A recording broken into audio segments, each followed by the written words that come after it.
This meeting is being recorded. Hello, Culture Matters podcast. I am so excited for our episode today. Buckle up. Before I introduce you to our guest, here's a quote just for this episode. There is no such thing as accident. It is fate misnamed.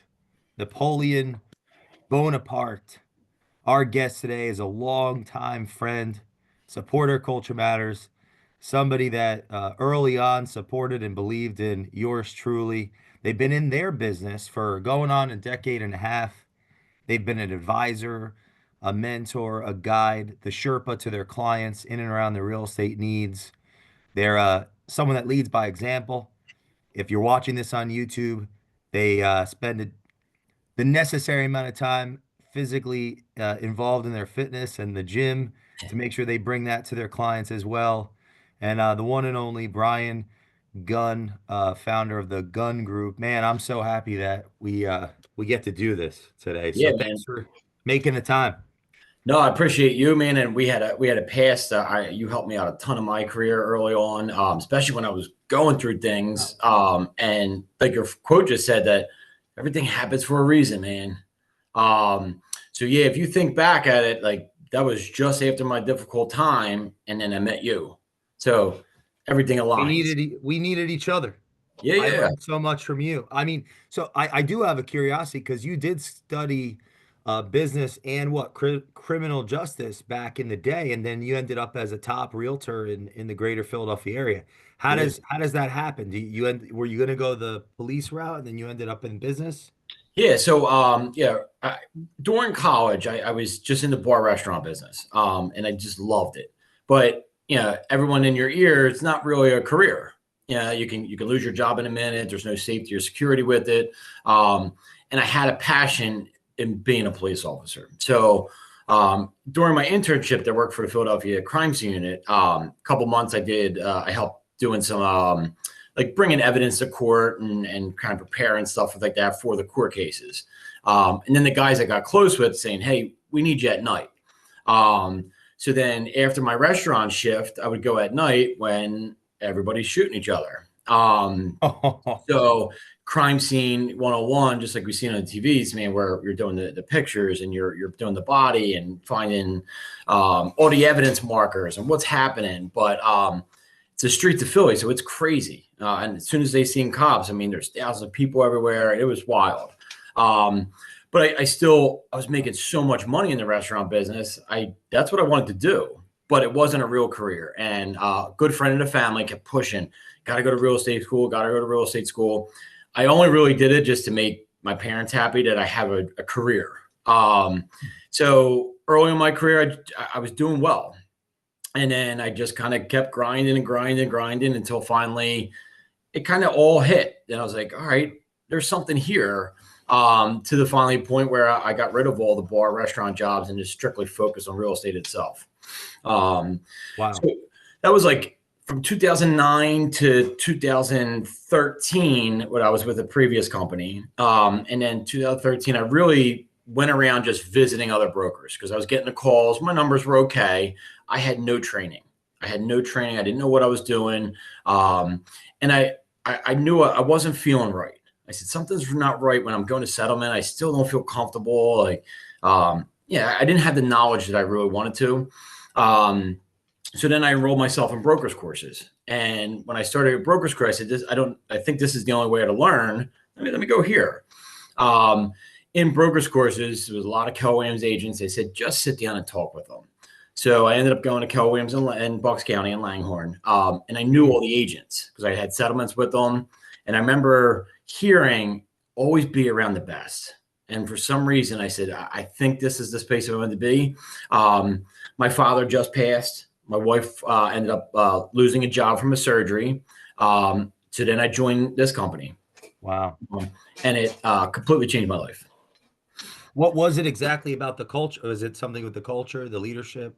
100%. So it was one of the most selfless people I've ever met. Everybody is, and this is exactly where my values are today, but people are coming up to you, how can I help you? I've never seen that because, you think of sales and competition and stabbing people in the back and So when I came here, like they're all giving me their secrets. I'm like, what's wrong with these people? You know what I mean? Like, why are they teaching me so much? Like, I'm going to go get your business now. And they said, I just want to help. There's so much business out there. We don't need to fight. Let's help each other out. And it really just, it completely changed my life. So I really dug in to the training aspect. It's the number one training company in the world. And I trained and trained and trained, and my business just kept growing and growing and growing, to the point where I was crashing. You know, I didn't know anything but work. I pushed everyone away, friends, family, hobbies. Then they're like, hey, your business is so good. You need to hire people. You need to get a coach. You need to turn this into a business. I did everything everyone told me to do. And I was so worried about helping people. You know, like I said, people help me. I wanted to help people. I was helping people so much, forgot to help myself. And during that time, I'm out there and I'm meeting builders and lawyers and everybody I could possibly think, but I'm going to 2 lunches.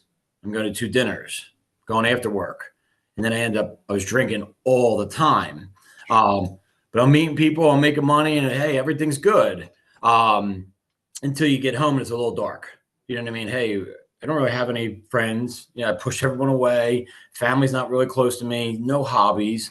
And in 2016, I said, I got to change this. Like something ain't right. So I ended up changing my life into a whole, more into the physical and mental space. I got real big on the physical and mental health.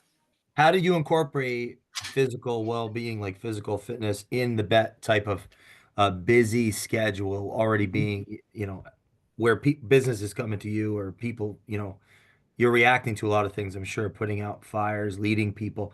How did you incorporate the physical fitness into your schedule? It's a non-negotiable.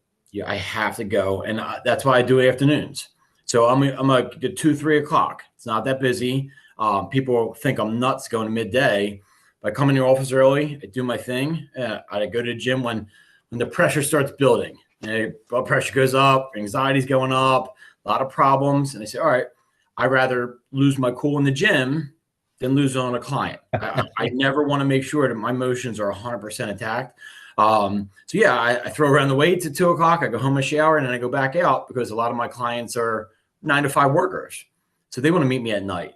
So when I meet them at night, I got clarity all day. I'm super clear. I love that.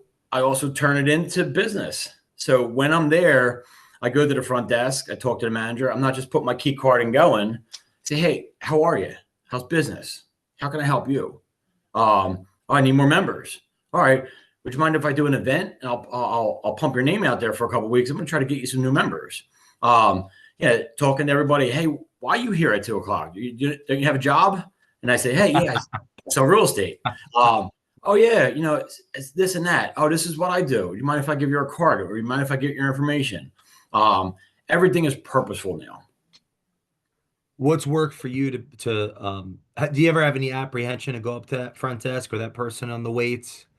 Or what advice would you have for some of our listeners that have they'd feel anxious to make to make an acquaintance, a new acquaintance in a workplace like that, a workout place, or bring value for everything you do. If you're bringing value and you're helping people, I never go in there saying, hey, do you know anybody looking to buy or sell? Hey, I'm in real estate. I need clients. I never say that ever.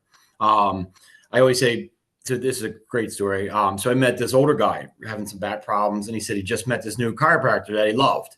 I said, I would love an introduction. I'm big. I need some chiropractor help. Went to this chiropractor. We're talking. Hey, how's your business? What's going on? Short conversation. The next day she called me and said, hey, I wanted to check up on your pain level. How are you today? I was blown away. I said, wow. I'm coming over today. I went over there and I said, I've never heard of a chiropractor or a doctor that ever checks up on somebody. I love your values. They align with mine.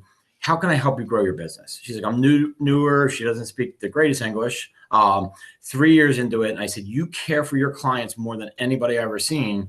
I've been to a million chiropractors. I'm in and out of there 30 seconds. 2 big whacks. All right, come back tomorrow.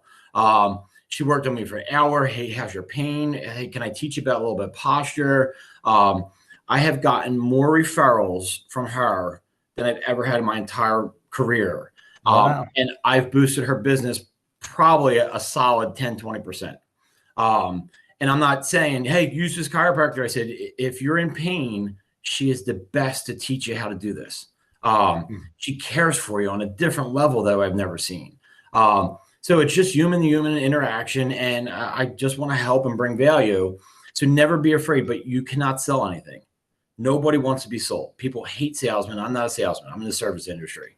What do you mean by that, service industry? Yeah, I'm going to serve people. There's a need and there's a problem, and I can fix it. So that's why a lot of people are saying, I ran out of space. I have too much space.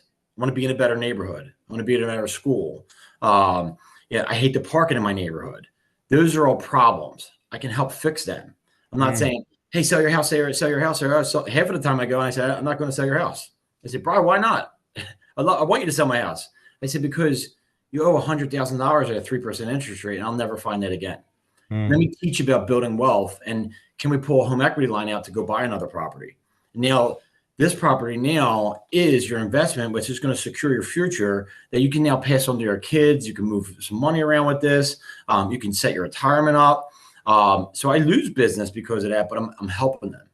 And when I help someone like that and I'm teaching them, because there is no financial education in this world, especially low, even mid-income people, we're not taught that. You don't learn in the schools. And I didn't come from money. And so now I want to give back and teach people, how can we do this differently? How can I teach you on just setting yourself up? Because we have to do something. The economy's all over the place. The inflation's through the roof. So those little things, and then they're going to, you help someone by building wealth, they are telling the whole world about you. If I just go in, hey, I'll sell your house, buy a new house, they don't remember who I am. There were so many people I meet and they say, oh, I just bought a house in like 6 months ago. Who's your realtor? I don't even really know. I said, you work with me, you're never going to forget my name. Wow. Yeah. What is the feeling? What are some of the concerns that, because maybe our listeners, they're in that, whether they realize or not, they're in that process now of buying or selling. What are some concerns that your customers are facing, or in a sense of maybe misnomers or perceptions they have that aren't fully true about the market or about real estate right now? So a few things. One, the statistic just came out that 74% of the National Association of Realtors sold one home or less in the last 2 years. So if you're running a company and 26% of your employees show up every day, your company's failing. 74% have no idea what they're doing. There's no education, and we're a small, inexperienced broker. You cannot hire inexperience. Inexperience will take you to a debt that you've never seen and a horrible experience. That's just one of the things where I know you're loyal. I know you want to use your friend, your family, your roommate from college. This is your financial future. This is finances. You have to use the experts. We do not play around. We are in the market. I know what's coming up. I know what's figuring things out. A lot of people that I've seen who I've tried to teach and didn't listen to me probably lost over $500,000 just from waiting for these interest rates to come down. Wow. We're at a 7.25 right now. And people are I'm not buying at that crazy rate because they've seen the threes. We will never see 3 and 4 ever again in the entire history of our life. You know what I mean? But the average was 9 over the last 30 years. So we are still lower than the last 30 years of that average. But buy now. We don't have inventory. A lot of our listeners may be on these social platforms and people telling them the American dream is dead. Rent, don't buy. What do you say to those listeners that are getting hit with these so many different people saying that? So this is a big worry of mine. And I think after this year, next year, there's probably going to be 30% of Americans that are never going to be able to buy a home. These prices are so high and they're never coming back down. So in reality is that last crash that happened in 04, 05, 06 is because people got 100% financing. So if you made $1,000 a month, you got a $1,000 mortgage. Guess what? After your first mortgage payment, like, I can't eat, I can't buy my cell phone, I can't buy a car. And then what did you do? You foreclose on the house. They never had any of the crazy checks that they are doing now. So the market was flooded with foreclosures. It was people that should have never got a mortgage in the first place. That will never happen again because there is way too many checks and balances now. I say now is that you say you make $1,000 a month, all your bills and your new mortgage cannot go over 45% of that income. So then you have 55% of your money for holidays and date night and your car and gas and food and utilities. So you can pay that mortgage with ease, and that bank is not messing around on that number. So now I'm telling everybody, your American dream, you have to buy. When you're renting, you're just paying someone else's mortgage plus profit. So I said, yeah, some situations you might need to rent for a year. Going through a divorce, you're not ready to buy, financials are over the place, you're downsizing, you really don't know where you want to move. That's okay. But everyone, they don't understand home ownership, and nobody's ever taught them. Where I have people where their grandparents rented their whole life, their parents rented their whole life. Wow. This buying properties is setting your future up. I said, my grandma, she just went into an independent living. She had a shore house. So we ended up selling that, which would give her enough money to live her last bit of life. Wow. If she was renting, she's based on that Social Security number, which is barely covering, the expenses of today. And then that's why these older people, they're getting forced out of their homes, or they're on the streets or homeless. When you own a home, that is security. If something bad happens, you lose your job, you go into a hardship, you call the bank and explain it. They do not want that property back. You call your landlord, they say you got 30 days and get out. And so it's safety, it protects you. But buy properties. I mean, it is the only way to say that the wealthiest of the wealthy start in real estate.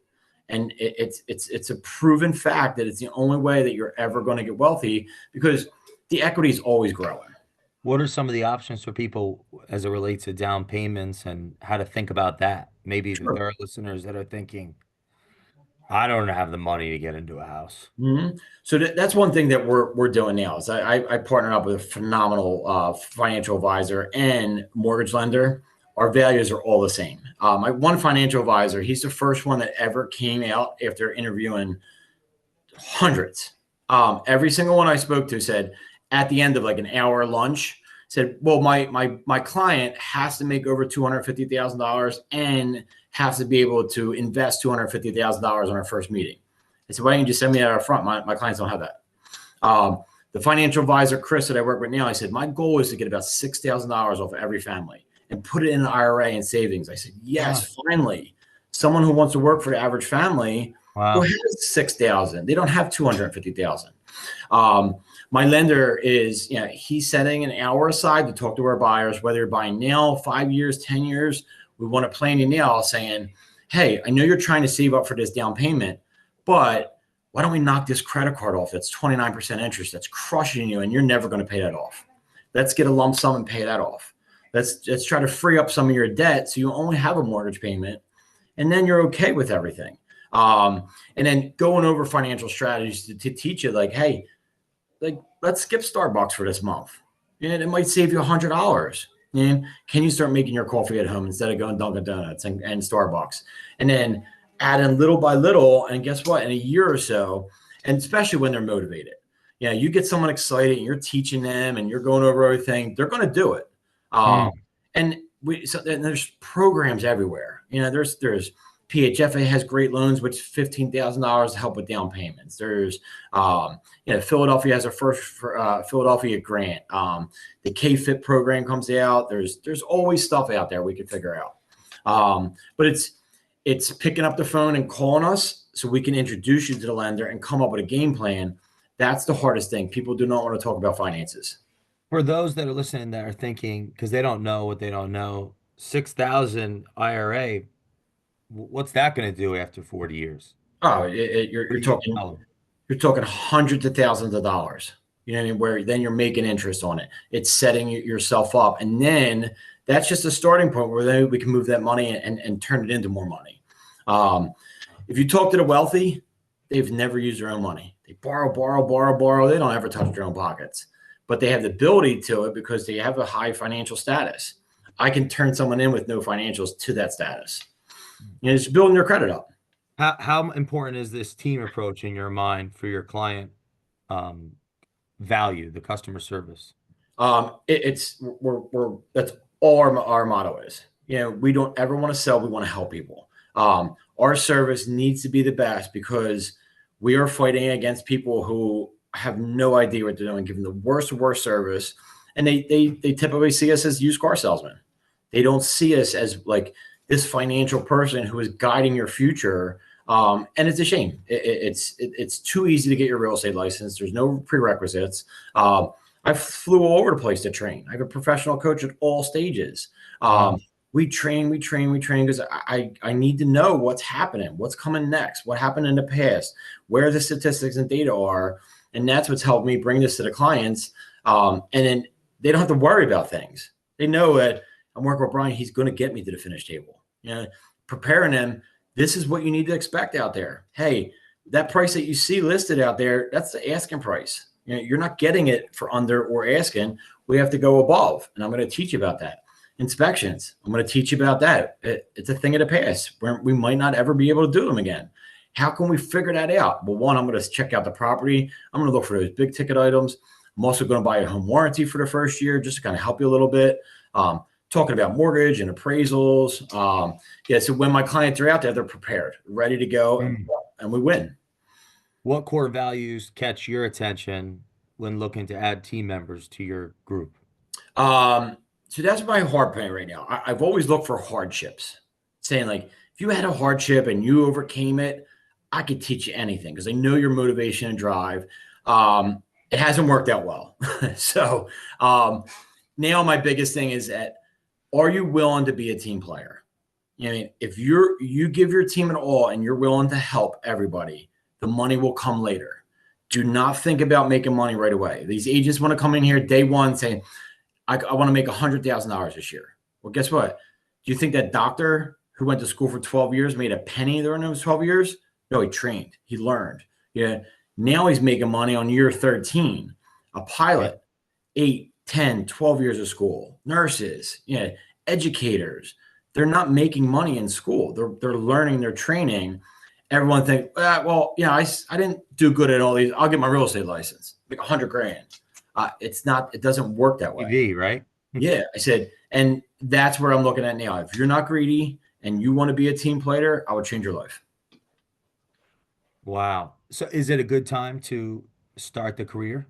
Sure. Yeah. It's now with 74% who sold one home, there's no way they're keeping their license. You can't. Yeah. Then they got renewals for the MLS, the brokerages. They have all these bills that are coming in now. They only sold one house. But the problem is with this market is that client who sold one house, who is now getting their friend or whatever, they're not doing it justice for them. They want the fastest sales can be because they need to get paid. So they're not looking out for the best interest. And that's what I fight with all day. The same as contractors. Everyone's a contractor. You know what I mean? They don't know how to run a business. They don't know how to price. They don't know how to schedule. And they might not even know how to do the work. They have no licenses. They have no insurance. But everybody's a contractor. Same now. Everybody's a realtor. Did you have a word for 2024? If you didn't, what would have been? 24 was chaos. Yeah. The world is angry. It's fast paced. I hated every minute of it. Everywhere you turn, people were negative and angry, and the market was crazy. The economy was crazy. People were so on edge. It was chaos. What did you learn from that time? I did a lot of self-reflection. I tried to balance things a little bit more, you know what I mean? And take perspective that, hey, I got to take care of the people around me. We have no control. Like these people, they're losing their families over this election. They're fighting their friends. They're fighting their neighbors. Yeah. This isn't what it was all about. I don't give a crap who you voted for. I don't give a crap what color you are. I say in the gym, like I got my Jewish buddy. I got this guy. He's I don't even know what religion he's from. The other guy from Mideast. We're all having fun, man. And all of them say, "Yo, he's the most positive guy." We don't talk about nothing. I don't care who you voted for. I mean, what are you going to do to change the big world? I said to somebody else, like, you're worried about the ozone layer, and you say, "I'm not going to use hairspray anymore." It's not going to do anything. You know what I mean? So just focus on what you can control and don't worry about the rest. What are you excited about for 2025? Oh, I'm so excited. So I'm back into my normal rhythm. I kind of understand myself where I'm a structured machine. It's back to eating the same thing every day, doing the same thing every day, and it just works for me. It might not work for everybody else. I want to be a program machine, but I'm positive. Everything has to be positive. It has to be happy-go-lucky, and we want to help people. And I can see it shift. And I don't know if it's just mind shift or whatever, but I'm around positive people. No more of this negative shit. I'm like, I can't deal with it because last year was rough. The ads and the news and this killing and this mass shooting and this person fighting and the election, and it's not normal. We need to go back to normal times. Someone that's listening that wants to connect with the Gunn Group, you get to know you better, build that relationship, benefit from the team approach to things, that culture. Fastest way, best way to contact you, get on your radar. I answer my phone at all times. It's 215-292-3886. I got the Brian Gunn Group. I have Brian Gunn at briangunngroup.com. I got YouTube and Facebook and all that, but my phone's always on. I will talk to anybody. I'll text to anybody. I'll set some time up for them. If you're listening to this podcast, I can attest, known Brian a long time, and man, he's a great guy. Works his butt off, which is what we need when we're building our lives, our wealth, our home, all of that culture, greatness. So follow him, call him, text him, get to know him. Please share this with a friend that's unsure what to do in real estate. Leave us a review on the Culture Matters podcast, and we will see you next time. Thanks so much, my friend. Love you guys.